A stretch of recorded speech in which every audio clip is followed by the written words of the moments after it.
नमस्कार, मी पंजाब डक्का. आज आहे 29 एप्रिल 2025 आणि आजपासून परत शेतकऱ्याला अंदाज देणार आहे. राज्यातल्या सर्व शेतकऱ्याला सांगू इच्छितो की आता 2-3 दिवस म्हणजे 29 एप्रिल, 30 एप्रिल आणि 1 आणि 2 मे पर्यंत राज्यात थोडी उष्णतेची लाट येणार आहे म्हणून हे अंदाज लक्षात येतात. 44-45 अंशापर्यंत राज्यातला पारा जाणार आहे म्हणून हे अंदाज लक्षात येतात. पण राज्यातल्या सर्व शेतकऱ्याचा कांदा काढणे चालू आहे म्हणून त्यांना सांगू इच्छितो तुम्ही काय करा, मेच्या पहिल्या आठवड्यात अवकाळी पाऊस येणार आहे. म्हणजे सर्व दूर नाही पडणार, तुरळक ठिकाणी पडणार आहे. म्हणून तुम्ही काय करा, तुम्ही तुमच्या कांद्याची काळजी घ्या. कारण की मेच्या पहिल्या आठवड्यात राज्यामध्ये अवकाळी पावसाचं संकट असणार आहे म्हणून हे अंदाज लक्षात येतात.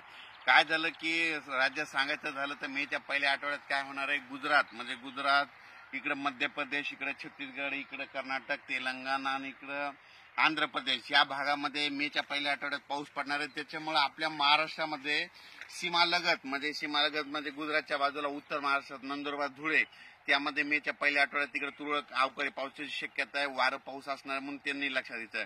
त्याच्यानंतर जळगाव जिल्हा मध्य प्रदेशकडे पाऊस पडणार आहे. त्याच्यामुळे मेच्या पहिल्या आठवड्यात त्याच्यामुळे जळगाव, जामोद, बुलढाणा जिल्हा, अमरावती, अकोला, वर्धा, नागपूर, भंडारा, गोंदिया, चंद्रपूर या भागामध्ये अवकाळी पावसाची शक्यता आहे म्हणून मेच्या पहिल्या आठवड्यात हे अंदाज लक्षात येतात. त्याच्यानंतर तेलंगणात देखील अवकाळी पाऊस पडणार आहे मेच्या पहिल्या आठवड्यात. त्याच्यामुळे तेलंगणाच्या सीमालगत नांदेड, धर्माबाद, त्याच्यानंतर नायगाव नरसी या भागामध्ये, त्याच्यानंतर देगलूर, सगरोळे या भागामध्ये अवकाळी पावसाची शक्यता आहे म्हणून त्यांनी देखील लक्षात येतं. त्याच्यानंतर कर्नाटक भागामध्ये अवकाळी पाऊस असल्यामुळे त्याच्यामुळे सातारा, सांगली, सोलापूर, धाराशिव, त्याच्यानंतर लातूर जिल्हा, परभणी जिल्हा, बीड जिल्हा, हिंगोली जिल्हा या भागामध्ये अवकाळीचं म्हणजे संकट असणार आहे म्हणून हे लक्षात येतं.